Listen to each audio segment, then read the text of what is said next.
আচ্ছা, তোমরাই বলো, গরম গরম ভাতে লাউ পাতায় যদি এই রকম কাতলা মাছের পাতুরি থাকে তাহলে কার না ভালো লাগে। আমরা তো খুবই ভালোবাসি। নমস্কার বন্ধুরা, কল্পনা রসনা ঘরে সবাইকে স্বাগত। আজকে শেয়ার করব কাতলা মাছের পাতুরি। 4 পিস কাতলা মাছ নিয়েছি, ভালো করে ধুয়ে পরিষ্কার করে নিয়েছি। এবার এই মাছগুলোর মধ্যে পরিমাণ মতো নুন দিয়ে দিলাম আর হাফ চামচ হলুদ গুঁড়ো দিয়ে দিলাম। নুন আর হলুদ মাখিয়ে রেখে দেব। আমি কিন্তু এই মাছগুলোকে কাঁচা রান্না করব না, আমি মাছগুলোকে হালকা ভেজে তারপরে রান্না করব। তোমরা অবশ্য কাঁচা যদি খাও তোমরা করতেই পারো, কিন্তু আমাদের বাড়িতে একটু মাছটা ভেজে করলেই বেশি ভালোবাসে।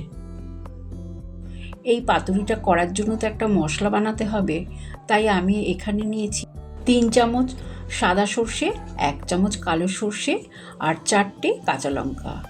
অল্প নুন দিয়ে শিলে বেটে নেব। এবার গ্যাস অন করে আমি সর্ষের তেল গরম করে নিলাম। তেল গরম হয়ে গেলে মাছগুলোকে দিয়ে দেব। এক পিঠ হালকা ভাজা হয়ে গেলে উল্টে দেব। সবগুলো মাছ উল্টিয়ে দিলাম। তোমরা দেখতেই পাচ্ছ বেশ হালকা করে ভেজেছি।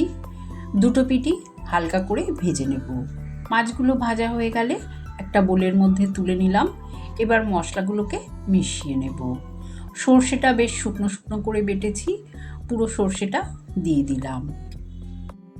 সর্ষে বাটা যদি বেশি পাতলা হয়ে যায় তাহলে পাতায় মোড়ার পর মশলাটা বেরিয়ে যাওয়ার ভয় থাকে।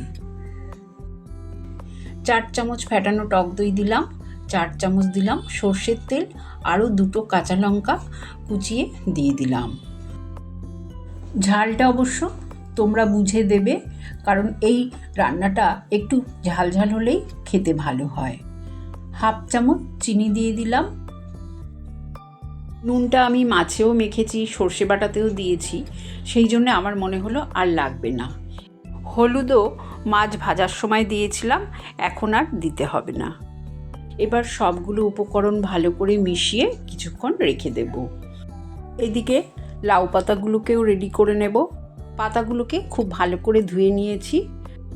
একটা প্লেটের ওপর পাতাটা ছড়িয়ে রেখে তার উপরে 1 পিস করে মাছ দিয়ে দিলাম আর 1 চামচ করে মশলা দিয়ে দিলাম আর একটা করে পাকা লঙ্কা দিয়ে দিলাম।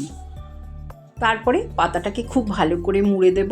কিভাবে মুড়ছি তোমরা দেখে নাও, যাতে মশলাগুলো বেরিয়ে না যায়।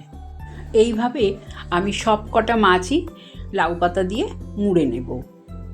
তোমরা অবশ্য এই পাতাটা সুতো দিয়েও বেঁধে নিতে পারো, তবে আমি আর সুতো দিয়ে বাঁধলাম না।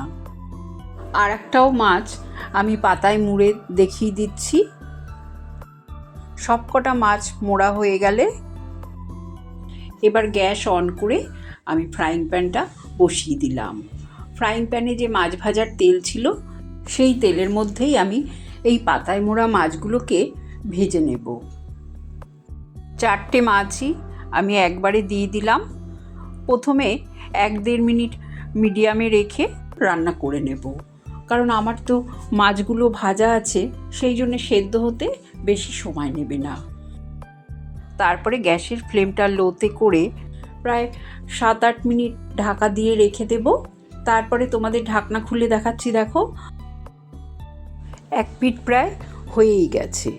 এবার খুব সাবধানে আমি এই মাছগুলোকে উল্টে দেব। সবগুলো মাছ সাবধানে উল্টে দিয়ে আবারও ঢাকা দিয়ে আরও 7-8 মিনিট এইভাবে বসিয়ে রাখবো। তোমাদের যদি বেশি সময় লাগে তোমরা আরেকটু সময় ধরে বসিয়ে রাখবে। শুধু খেয়াল রাখবে পাতাগুলো যেন একদম পুড়ে না যায়, তাহলে তো খাওয়া যাবে না, কারণ লাউ পাতা তো ভাতের সাথে মেখে খেতে পারবে। আমি গ্যাসের ফ্লেমটা বন্ধ করে 10 মিনিট স্ট্যান্ডিং টাইমে রেখে গরম গরম ভাতে সার্ভ করে দেখিয়ে দিচ্ছি।